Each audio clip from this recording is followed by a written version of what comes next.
Pau kabe marwanisa ni Farisya Dani mahagaga ni Ingisi mapitumani ni pagida ulung bici numana paifana Fitau bana antakitisa nufanjakana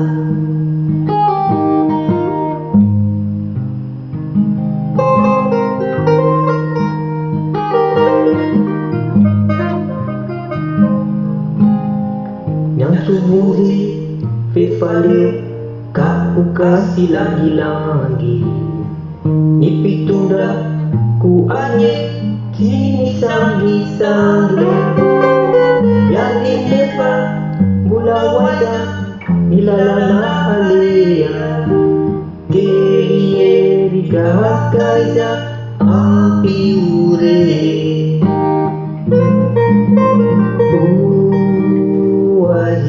Pauka Iyane untuk putani Ngungi seta-seta Puterini arita Fidalina Umbiembeni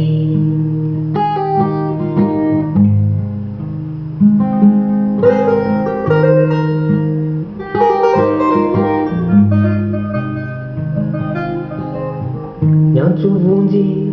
fefale kapuka silangi-langi nipitunda kuanye sini sangi-sangi yadi nepa ulawaya nilalana halea kelie rika angkaza api ure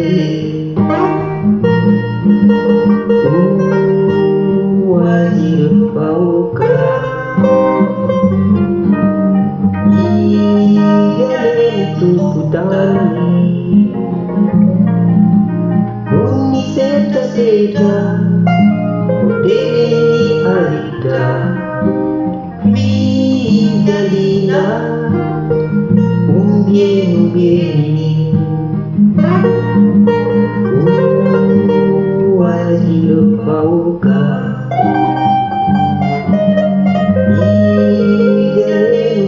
Putani Ngungi seta-seta Puterini arita Fidalina Umbieni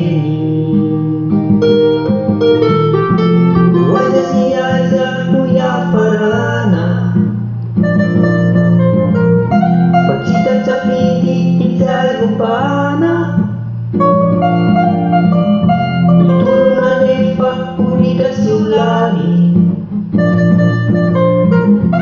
Iaritamu si mani mitani ampiu hidire ampiu hidire ampiu